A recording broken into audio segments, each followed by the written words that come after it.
नमस्कार दोस्तों, स्वागत है आप सभी का हमारे इस वीडियो में। आज बहुत ही इम्पोर्टेंट क्लास होने वाला है दोस्तों, इसलिए आप लोग हमसे जुड़े रहिए। चलिए हम इसको शुरू करते हैं। दोस्तों, इस वीडियो में हम देखने वाले हैं लूसेंट के सब्जेक्टिव टाइप जो रहता है उसको देखने वाले हैं। आप लोग इसको ध्यान से देखिएगा क्योंकि लूसेंट का बुक काफी ही महत्वपूर्ण होता है। चलिए इसको हम देखना शुरू करते हैं बिना समय गवाए। चलिए दोस्तों, इसने पहले दिया है इतिहास, यानी पहले भारत का इतिहास। दोस्तों, इसमें हम पहले पढ़ेंगे भारत का इतिहास। दोस्तों, उत्तर में हिमालय से लेकर दक्षिण में समुद्र तक फैला यह महाद्वीपीय भारतवर्ष के नाम से ज्ञात है, जिसे महाकाव्य तथा पुराण ने भारतवर्ष अर्थात भारत का देश तथा यहाँ के निवासियों को भारतीय अर्थात भारत की संतान कहा गया है।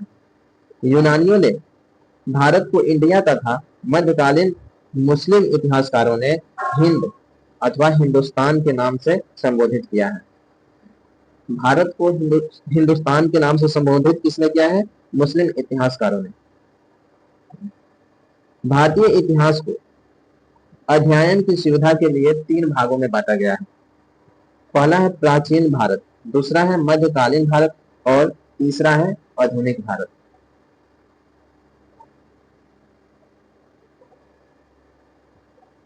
तो आज हम देखने वाले हैं पहले प्राचीन, साइड में कर लेते हैं इसको। पहले देखने वाले हैं प्राचीन भारत। प्राचीन भारत भारतीय इतिहास के स्रोत पहले देखते हैं। चलिए, इसमें दिया है प्राचीन भारतीय इतिहास के विषय में जानकारी मुख्यतः 4 स्रोत से प्राप्त होती है। पहला है धर्म ग्रंथ से, दूसरा है ऐतिहासिक ग्रंथ से, तीसरा विदेशियों का विवरण से और चौथा हम कहाँ से पता चलता है वो है पुरातत्व संबंधित साक्ष्य, यानी धर्म ग्रंथ एवं ऐतिहासिक ग्रंथ से मिलने वाली महत्वपूर्ण जानकारी से पता चलता है। आगे दिया है भारत का सर्वप्रथम धर्म ग्रंथ वेद है।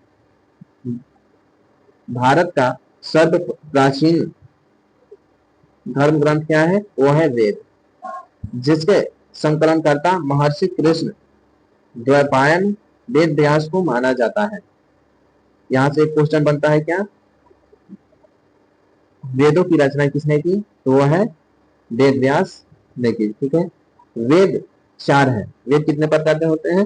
4। वो पहला है ऋग्वेद, दूसरा यजुर्वेद, तीसरा सामवेद एवं चौथा है अथर्ववेद। दोस्तों, आगे देखते हैं ऋग्वेद पहले हम पढ़ते हैं। ऋचाओं के क्रमबद्ध ज्ञान के संग्रह को क्या कहते हैं? ऋग्वेद। इसमें 10 मंडल और 1028 सूक्त एवं 10,462 ऋचाएं हैं। इस वेद के ऋचाओं के पढ़ने वाले ऋषि को क्या कहा जाता है? होत्री। ऋग्वेद के ऋचाओं को पढ़ने वाले व्यक्ति को क्या कहा जाता है? होत्री कहा जाता है। आगे दिया है इस वेद से आर्य की राजनीति प्रणाली एवं इतिहास के बारे में जानकारी मिलती है। ऋग्वेद से आर्य की राजनीति प्रणाली एवं इतिहास के बारे में काफी जानकारी मिलती है। ये आगे देखते हैं। ये आगे दिया है विश्वामित्र द्वारा रचित ऋग्वेद के 3रे मंडल में सूर्य देवता सावित्री को समर्पित प्रसिद्ध गायत्री मंत्र है। गायत्री मंत्र किस मंडल में है? तो 3रे में। गायत्री मंत्र किस वेद में है? तो ऋग्वेद में। ऋग्वेद के किस मंडल में? तो 3रे मंडल में। यह किसको समर्पित है? तो यह सूर्य देवता सावित्री को समर्पित है। ये आगे दिया है इसके 8वें मंडल की हस्तलिखित ऋचाओं को खील कहा जाता है। आप लोग इसको याद रखिएगा, 8वें मंडल की हस्त लिखित ऋचाओं को क्या कहा जाता है? खील कहा जाता है। आगे दिया है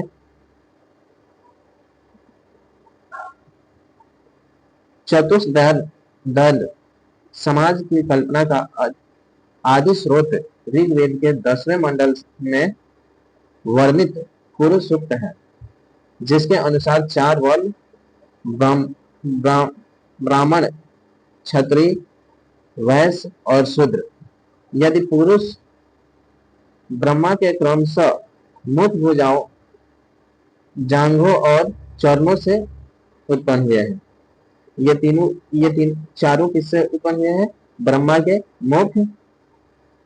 मुख, दूसरा भुजाओं, जांघों और चरणों से। तो आगे दिया है धर्म सूत्र चार प्रमुख जाति की स्थितियों, व्यवसायों, दायित्वों और कर्तव्य तथा विशेष अधिकारों में स्पष्ट विभेद करता है।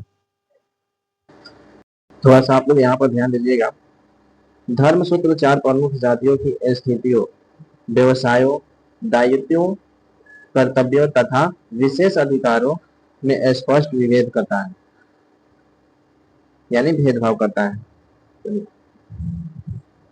आगे देखते हैं वाम नवतार, यानी वाम नवतार के तीन पगों के आख्यान का प्राचीन स्रोत ऋग्वेद है। ऋग्वेद में इंद्र के लिए 250 तथा अग्नि के लिए 200 ऋचाओं की रचना की गई है। आपसे प्रश्न पूछेगा इंद्र के लिए कितने ऋचाओं की रचना की गई है, तो आप लोग बताइए 250, और यदि पूछे अग्नि के लिए कितना, तो आप लोग बताइए 200 ऋचाओं की रचना की गई है। ठीक, आगे दिया है प्राचीन इतिहास के साधन के रूप में वैदिक साहित्य में ऋग्वेद के बाद शतपथ ब्राह्मण